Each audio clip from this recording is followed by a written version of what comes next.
ನಮಸ್ಕಾರ ವೀಕ್ಷಕರೇ, ಯೋಗವನ ಬೆಟ್ಟದ ಮನೆಮದ್ದು ಕಾರ್ಯಕ್ರಮಕ್ಕೆ ತಮಗೆಲ್ಲರಿಗೂ ಸ್ವಾಗತ. ಪ್ರತಿನಿತ್ಯದಂತೆ ಇವತ್ತು ಕೂಡ ಹೊಸ ಒಂದು ವಿಚಾರದ ಮಾಹಿತಿಯನ್ನು ಕೊಡೋ ಪ್ರಯತ್ನ, ಜೊತೆಗೆ ಔಷಧಿಗಳನ್ನು ಮನೆಯಲ್ಲೇ ತಯಾರಿಸಿಕೊಳ್ಳುವಂಥ ವಿಚಾರಗಳನ್ನು ತಿಳಿಸ್ಲಿಕ್ಕೋಸ್ಕರ ಈ ಒಂದು ಕಾರ್ಯಕ್ರಮ. ಇವತ್ತಿನ ಸಂಚಿಕೆಯಲ್ಲಿ ನಿಮಗೆ ಜ್ವರದ ಬಗ್ಗೆ ಮಾಹಿತಿಯನ್ನು ಕೊಡೋಣ. ಸಾಮಾನ್ಯವಾಗಿ ಇತ್ತೀಚೆಗೆ ಆಗಾಗ ಜ್ವರ ಬರೋದು ನೋಡ್ತಾ ಇರ್ತೀರ. ಜ್ವರ ಬಂದ ತಕ್ಷಣ ಎಲ್ಲರಿಗೂ ನೆನಪಾಗೋದು ಪ್ಯಾರಾಸಿಟಮಲ್ ಅಥವಾ ಡೋಲೋ 650. ಈ ಔಷಧಿಯನ್ನು ಪಡೆದುಕೊಂಡ್ರೆ ನನಗೆ ಜ್ವರ ನಿವಾರಣೆ ಆಗುತ್ತೆ ಅನ್ನೋ ಒಂದು ಭ್ರಮೆಯಲ್ಲಿ ನೀವು ಆ ಮಾತ್ರೆಗಳನ್ನು ತಗೊಳ್ತೀರಾ. ಆದರೆ ಆ ಮಾತ್ರೆಯನ್ನು ತಗೊಂಡ ತಕ್ಷಣ ಏನೋ ಜ್ವರ ಹೋಗುತ್ತೆ, ಪುನಃ ಯಾಕೆ ಈ ಜ್ವರ ನನ್ನನ್ನು ಕಾಡುತ್ತೆ ಅನ್ನೋದ್ರ ಬಗ್ಗೆ ನಿಮಗೆ ಆಲೋಚನೆ ಇಲ್ಲ.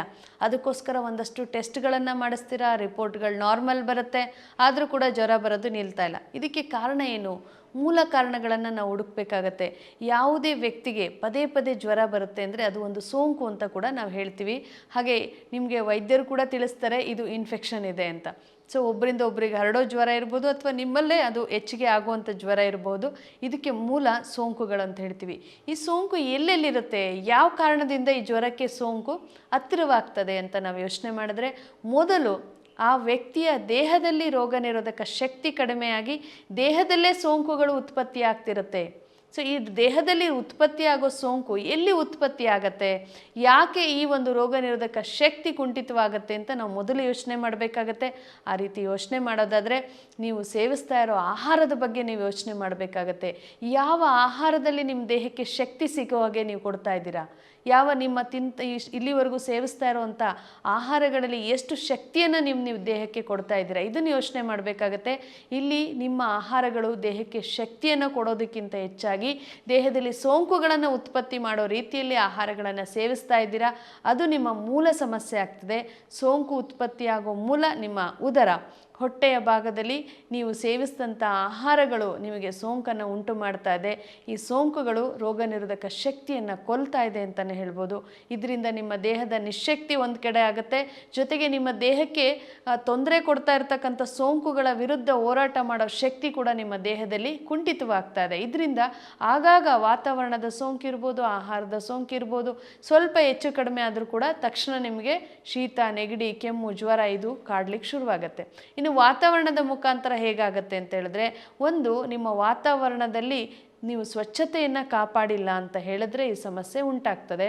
ಅಂದರೆ ರಸ್ತೆ ಬದಿಯಲ್ಲಿ ಆಹಾರ ಸೇವಿಸೋದಿರಬಹುದು, ಅಥವಾ ಬೇಕ್ರಿ ಆಹಾರಗಳು, ಯಾರು ಸ್ವಚ್ಛತೆಯನ್ನು ಕಾಪಾಡಿ ನಿಮಗೋಸ್ಕರ ವ್ಯಾಪಾರವನ್ನು ಮಾಡೋದಿಲ್ಲ, ಅವರಿಗೆ ವ್ಯಾಪಾರದ ಇಚ್ಛೆ ಹೆಚ್ಚಿರೋದ್ರಿಂದ ಅವರು ಆ ಒಂದು ಸ್ವಚ್ಛತೆಯನ್ನು ಕಾಪಾಡಿ ನಿಮಗೆ ಆಹಾರ ತಯಾರಿಸಲಿಕ್ಕೆ ಸಾಧ್ಯ ಇಲ್ಲ. ಹಾಗಾಗಿ ಹೊರಗೆ ಸೇವಿಸ್ತಕ್ಕಂಥ ಆಹಾರಗಳು ಹೊರಗಿನ ಸೋಂಕುಗಳನ್ನು ನಿಮ್ಮ ದೇಹಕ್ಕೆ ತರುತ್ತೆ. ಜೊತೆಗೆ ವಾತಾವರಣದಲ್ಲಿ ಕಲ್ಮಶಗಳು, ಹೊಗೆ ಇರಬಹುದು, ರಾಸಾಯನಿಕಗಳಿರಬಹುದು, ಹಾಗೆ ವಾತಾವರಣದಲ್ಲಿ ನೀರು ನಿಂತು ಸೊಳ್ಳೆಗಳಿರಬಹುದು, ಹಾಗೆ ವಾಸನೆಗಳಿರ್ಬೋದು, ಈ ರೀತಿ ಹಲವಾರು ರೀತಿಯ ಹೊರಗಿನ ಸೋಂಕುಗಳು ಕೂಡ ಇತ್ತೀಚೆಗೆ ಹೆಚ್ಚಾಗ್ತಾ ಇದೆ. ಈ ಒಂದು ಸಮಸ್ಯೆ ನಿಮಗೆ ಜ್ವರಕ್ಕೆ ಕಾರಣವಾಗುತ್ತೆ. ಇನ್ನು ಕೈ ಬೆವರುಗಳು ತಗುಲಿದಂಥ ಆಹಾರ, ಸ್ವಚ್ಛತೆಯನ್ನು ಕಾಪಾಡದೆ ಆಹಾರ ತಯಾರಿಸುವಂಥದ್ದು, ಅಥವಾ ನಿಮ್ಮ ಆಹಾರ ತಯಾರಿಸುವಂಥ ಪಾತ್ರೆಗಳನ್ನು ಸರಿಯಾಗಿ ತೊಳೆಯದೆ ಆಹಾರವನ್ನು ತಯಾರಿಸುವಂಥದ್ದು, ಆಹಾರ ತಯಾರಿಸೋ ಸಾಮಗ್ರಿಗಳನ್ನು ಸ್ವಚ್ಛಪಡಿಸದೆ ತಯಾರಿಸುವಂಥದ್ದು, ಈ ರೀತಿ ನಿಮ್ಮ ಆಹಾರಗಳಲ್ಲಿ ಕಲ್ಮಶಗಳನ್ನು ನಿಮ್ಮ ದೇಹಕ್ಕೆ ತೆಗೆದುಕೊಂಡ್ರೂ ಕೂಡ ನಿಮಗೆ ಈ ಜ್ವರ ಅನ್ನೋದು ಕಾಡ್ತಾ ಹೋಗುತ್ತೆ. ಹಾಗಾಗಿ ಸ್ವಚ್ಛತೆ ಇಲ್ಲದೇ ಇರುವಂಥ ಪದಾರ್ಥಗಳು ಅಥವಾ ಪ್ರದೇಶ ನಿಮಗೆ ಸಮಸ್ಯೆಯನ್ನು ಉಂಟು ಮಾಡುತ್ತೆ. ಇನ್ನು ಅಧಿಕವಾದ ಮಾಂಸಾಹಾರ ಸೇವನೆ ಕೂಡ ನಿಮಗೆ ಜ್ವರವನ್ನು ಹೆಚ್ಚಾಗಿ ಬರೆಸುತ್ತೆ. ಯಾಕಂದರೆ ಮಾಂಸಾಹಾರ ಮನುಷ್ಯನ ಆಹಾರ ಅಲ್ಲ, ಅದು ಪ್ರಾಣಿಗಳ ಆಹಾರ. ಮನುಷ್ಯ ಬಾಯಿ ರುಚಿಗೋಸ್ಕರ ಕಲ್ತಿರ್ತಕ್ಕಂಥ ಒಂದು ಆಹಾರ ಪದ್ಧತಿ. ಇದು ಜೀರ್ಣಕ್ರಿಯೆಯನ್ನು ಸರಿಯಾಗಿ ಮಾಡೋದಿಲ್ಲ. ನೀವು ಒಂದು ದಿನ ಸೇವಿಸಿದಂಥ ಆಹಾರ ಅಂದರೆ ಮಾಂಸಾಹಾರ 5 ದಿನಗಳ ಕಾಲ ನಿಮ್ಮ ಹೊಟ್ಟೆಯಲ್ಲೇ ಅದು ಕೊಳಿತಾ ಹೋಗುತ್ತೆ, ಸೋಂಕುಗಳನ್ನು ಉತ್ಪತ್ತಿ ಮಾಡುತ್ತೆ. ಇದರಿಂದ ಕೂಡ ಜ್ವರಕ್ಕೆ ಇದು ಕಾರಣವಾಗ್ತದೆ. ಹಾಗಾಗಿ ಅಧಿಕ ಮಾಂಸಾಹಾರ ಸೇವನೆ ಕೂಡ ನಿಮಗೆ ಒಂದು ಸೋಂಕನ್ನು ಉಂಟು ಮಾಡಲಿಕ್ಕೆ ಕಾರಣವಾಗ್ತದೆ. ಇವೆಲ್ಲ ಪದ್ಧತಿ ಸಮಸ್ಯೆಗಳನ್ನು ನೀವು ನಿವಾರಣೆ ಮಾಡಿಕೊಳ್ಬೇಕಂದ್ರೆ ನಿಮ್ಮ ಜೀವನ ಶೈಲಿ, ಆಹಾರ ಪದ್ಧತಿ ಸರಿ ಹೋಗಬೇಕಾಗತ್ತೆ. ಇನ್ನು ಈ ರೀತಿ ಜ್ವರ ಪದೇ ಪದೇ ಬರ್ತಾ ಇದ್ದರೆ ನೀವು ಮಾಡಬೇಕಾಗಿರೋ ಮನೆಮದ್ದುಗಳೇನಪ್ಪ ಅಂತ ಹೇಳಿದ್ರೆ, ಸಾಮಾನ್ಯವಾಗಿ ನಿಮಗೆ ಜ್ವರ ಬಂದ ತಕ್ಷಣ ಡೋಲೋ 650 ಅಥವಾ ಪ್ಯಾರಾಸಿಟಮಲ್ ಅಥವಾ ಮತ್ಯಾವುದೋ ಒಂದು ಔಷಧಿ ಮಾತ್ರೆಗಳನ್ನು ತೆಗೆದುಕೊಂಡಾಗ ನಿಮಗೆ ಜ್ವರ ಏನೋ ಕಡಿಮೆ ಆಗುತ್ತೆ. ಮಾತ್ರೆ ನುಂಗಿದ ಅರ್ಧ ಗಂಟೆಗಳಲ್ಲಿ ನಿಮ್ಮ ಮೈ ತಣ್ಣಗಾಗ್ತದೆ, ಜ್ವರ ಹೋಗುತ್ತೆ, ಮೈಯೆಲ್ಲ ಬೆವರುತ್ತೆ. ಆದರೆ 3 ದಿವಸ ಆದರೂ ನಿಮ್ಗೆ ಊಟ ಸೇರಲ್ಲ. ಗೊತ್ತಿಲ್ಲ ನಿಮಗೆ ಯಾಕೆ ಅಂತ. ಹೇಳ್ತಾನೆ ಇರ್ತೀರಾ, ನನಗೆ ಜ್ವರ ಬಿಟ್ಟಿದೆ ಆದರೆ ಸುಸ್ತು ಜಾಸ್ತಿ ಇದೆ, ಊಟ ಸೇರ್ತಾ ಇಲ್ಲ, ಆಯಾಸ ಆಗ್ತಾ ಇದೆ, ಮಲಗಬೇಕು ಅನ್ನಿಸ್ತಾ ಇದೆ, ಗೊತ್ತಿಲ್ಲ ಯಾಕೆ ಅಂತೇಳಿ. ಯಾಕೆ ಅಂದರೆ ನೀವು ಸೇವಿಸಿದಂಥ ರಾಸಾಯನಿಕಗಳು ನಿಮ್ಮ ದೇಹವನ್ನು ಪ್ರವೇಶ ಮಾಡಿದ ತಕ್ಷಣ ನಿಮ್ಮ ದೇಹದ ಶಕ್ತಿ ಕುಂಠಿತವಾಗ್ತಾ ಹೋಗುತ್ತೆ, ಅಸಿಡಿಟಿಗೆ ಅದು ಕಾರಣವಾಗುತ್ತೆ, ಹೊಟ್ಟೆ ಸಮಸ್ಯೆ ಹೆಚ್ಚಾಗುತ್ತೆ, ಇದರಿಂದ ಹಸಿವು ಕಡಿಮೆ ಆಗ್ತದೆ, ಅಸಿಡಿಟಿ ಗ್ಯಾಸ್ಟ್ರಿಕ್ ಅನ್ನಲಿಕ್ಕೆ ನಿಮಗೆ ಅದು ಕಾರಣವಾಗುತ್ತೆ. ಆದರೆ ನೀವು ಮಾಡೋ ಮನೆಮದ್ದು, ನಾನು ಈಗೇನು ಹೇಳ್ತಾ ಇದ್ದೀನಿ ಆ ಮನೆಮದ್ದನ್ನು ನೀವು ಮಾಡಿದ್ದೇ ಆದರೆ ಖಂಡಿತವಾಗ್ಲೂ ನಿಮಗೆ ಜ್ವರ ಇತ್ತು ಅನ್ನೋದೇ ನೆನಪಿರೋದಿಲ್ಲ, ಜೊತೆಗೆ ಹಸಿವು ಚೆನ್ನಾಗಾಗತ್ತೆ, ಸುಸ್ತು ಆಯಾಸ ಕಡಿಮೆ ಆಗುತ್ತೆ, ನಿದ್ರೆ ಚೆನ್ನಾಗಿ ಮಾಡ್ತೀರಾ, ಆರಾಮ್ಸೆ ಓಡಾಡ್ಕೊಂಡು ನಿಮ್ಮ ಕೆಲಸ ಕಾರ್ಯಗಳನ್ನು ನೀವು ನಿಭಾಯಿಸ್ಬೋದು. ಈ ರೀತಿಯ ಒಂದು ಮನೆಮದ್ದು ನೀವು ನೋಟ್ ಮಾಡಿಕೊಂಡು ಪ್ರತಿನಿತ್ಯ ಮಾಡಬಹುದು. ಯಾರಿಗೇ ಜ್ವರ ಬಂದರೂ ಕೂಡ ಚಿಕ್ಕ ವಯಸ್ಸಿನ ಮಕ್ಕಳಿಂದ ವಯಸ್ಸಾಗಿರೋರ ತನಕ ನೀವು ಪ್ರಮಾಣಗಳನ್ನು ನಿರ್ಧಾರ ಮಾಡಿ ಈ ಮನೆಮದ್ದನ್ನು ಮಾಡ್ಕೊಳ್ಬಹುದು. ಇದಕ್ಕೆ ಬೇಕಾಗಿರೋ ಸಾಮಗ್ರಿ: 1 ಲೀಟರ್ ನೀರನ್ನು ತೆಗೆದುಕೊಳ್ಳಿ, ನಿಮ್ಮ ಕೈಯಲ್ಲಿ ಒಂದು ಮುಷ್ಟಿಯಷ್ಟು ಬೇವಿನ ಎಲೆಯನ್ನು ತೆಗೆದುಕೊಳ್ಳಿ, ತಾಜಾ ಎಲೆ ಇರಲಿ, ಒಣಗಿರಬಾರ್ದು, ತಾಜಾ ಬೇವಿನ ಎಲೆ, ಜೊತೆಗೆ ಒಂದು 4 ಚಮಚ ಜೀರಿಗೆ, 4 ಚಮಚ ಧನಿಯಾ, ರುಚಿಗೆ ಸ್ವಲ್ಪ ಬೆಲ್ಲ ಮತ್ತು ಶುದ್ಧ ಅರಿಶಿಣ, ಇದಿಷ್ಟನ್ನು ಸೇರಿಸಿ ಕಷಾಯವನ್ನು ಕಾಯಿಸಬೇಕಾಗತ್ತೆ. 1 ಲೀಟರ್ ನೀರು ಅರ್ಧ ಲೀಟರ್ಗೆ ಇಂಗೋ ತನಕ ಅದನ್ನು ಕುದಿಸ್ಬೇಕು.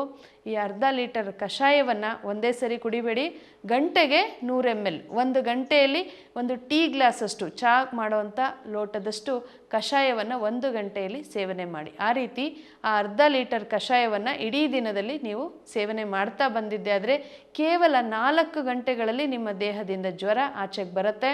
ಜೊತೆಗೆ ನಿಮಗೆ ಸುಸ್ತು, ಆಯಾಸ, ಜ್ವರ ಬಂದಿದ್ದು ಯಾವುದೇ ಒಂದು ರೀತಿಯ ಕೆಟ್ಟ ಪರಿಣಾಮಗಳು ನಿಮ್ಮಲ್ಲಿರೋದಿಲ್ಲ. ಆ ಜ್ವರ ಬಿಡ್ತಾ ಹೋಗ್ತಾ ಹೋಗ್ತಾ ಹೋಗ್ತಾ ನಿಮಗೆ ಹಸಿವಾಗ್ಲಿಕ್ಕೆ ಶುರುವಾಗುತ್ತೆ, ಊಟ ಚೆನ್ನಾಗಿ ಮಾಡ್ತೀರಾ, ನಿದ್ರೆ ಚೆನ್ನಾಗಿ ಮಾಡ್ತೀರಾ, ಸುಸ್ತು, ಆಯಾಸ, ಜ್ವರ ಎಲ್ಲವನ್ನು ಕೂಡ ನೀವು ಮಾಯ ಮಾಡ್ಕೊಳ್ಬೋದು. ಈ ರೀತಿಯ ಒಂದು ಬೇವಿನ ಕಷಾಯವನ್ನು ಬಳಸಿ.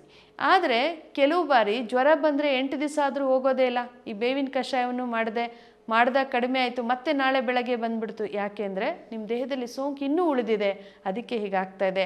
ಹಾಗಾಗಿ 8 ದಿನಗಳ ಕಾಲ ಈ ಕಷಾಯವನ್ನು ಬಿಡಬೇಡಿ, ಮಾಡ್ತಾ ಹೋಗಿ. ಜೊತೆಗೆ ಹರಳೆಣ್ಣೆಯನ್ನು ಸೇವಿಸಿ, ಸೋಂಕು ನಾಶಕ ಈ ಹರಳೆಣ್ಣೆ. ಶುದ್ಧ ಹರಳೆಣ್ಣೆಯನ್ನು ಕೂಡ ಬೆಳಗ್ಗೆ ಖಾಲಿ ಹೊಟ್ಟೆಲಿ 2 ಚಮಚ ಸೇವಿಸಿ ದೇಹ ಶುದ್ಧಿ ಮಾಡ್ಕೊಳ್ಳಿ. ಜೊತೆಗೆ ಇಡೀ ದಿನಕ್ಕೆ ಆಗುವಷ್ಟು ಬೇವಿನ ಕಷಾಯವನ್ನು ಇಟ್ಕೊಳ್ಳಿ.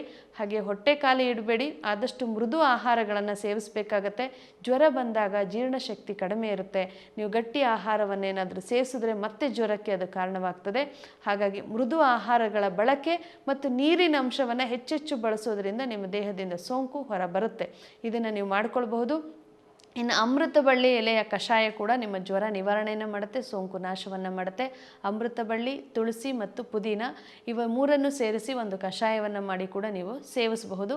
ಮತ್ತು ಕಿತ್ತಳೆ ಹಣ್ಣು, ಈ ಕಿತ್ತಳೆ ಹಣ್ಣಿಗೆ ಸ್ವಲ್ಪ ಜೇನು ಬೆರೆಸಿ ನೀವು ಹಣ್ಣನ್ನು ಬಳಸಿದ್ರೂ ಕೂಡ ಈ ರೀತಿಯ ಸೋಂಕು ಇರತಕ್ಕಂಥ ಜ್ವರಗಳು ನಿವಾರಣೆ ಆಗುತ್ತೆ.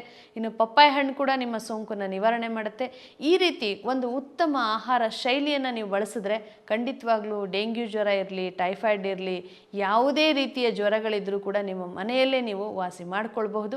ಇನ್ನು ಹೆಚ್ಚಿನ ಮಾಹಿತಿ ತಿಳ್ಕೊಳ್ಬೇಕು ಅಥವಾ ಗುಣವಾಗದ ದೀರ್ಘಕಾಲದ ಅನಾರೋಗ್ಯ ಸಮಸ್ಯೆಗಳಿಗೆ ಬಳಲ್ತಾ ಇರೋರು ಚಿಕಿತ್ಸೆಯನ್ನು ಪಡ್ಕೊಳ್ಬೇಕು ಅಥವಾ ಎಷ್ಟೋ ವರ್ಷಗಳಿಂದ ತಿಂತಾ ಇರೋ ಒಂದು ರಾಸಾಯನಿಕ ಮಾತ್ರೆಗಳಿಗೆ ಮುಕ್ತಿಯನ್ನು ಕಾಣಬೇಕು ಅನ್ನೋ ಆಸೆ ನಿಮಗಿದ್ರೆ ಖಂಡಿತವಾಗ್ಲೂ ಗುಣವಾಗದ ಸಮಸ್ಯೆಗಳಿಗೆ ಯೋಗವನ ಬೆಟ್ಟವನ್ನು ನೀವು ಭೇಟಿ ಮಾಡಬಹುದು. ಯೋಗವನ ಬೆಟ್ಟ ಬೆಂಗಳೂರಿನ ಕನಕಪುರ ರಸ್ತೆ, ಕುಣಿಗಲ್ನ ಕೆ ಹುರುಳಿ ಬೋರ್ಸಂದ್ರ, ಹಾಗೆ ಚಿತ್ರದುರ್ಗದ ಸೀಬಾರ ಮತ್ತು ಬಾಗಲಕೋಟೆಯ ನವನಗರದಲ್ಲಿ ಶಾಖೆಗಳಿದೆ. ನಿಮಗೆ ಹತ್ತಿರವಾಗ್ತಕ್ಕಂಥ ಶಾಖೆಯನ್ನು ಗುರುತಿಸ್ಕೊಳ್ಳಿ, ದೂರವಾಣಿ ಸಂಖ್ಯೆಗೆ ಕರೆ ಮಾಡಿ ಭೇಟಿ ಮಾಡಬಹುದು. ನಮಸ್ಕಾರ.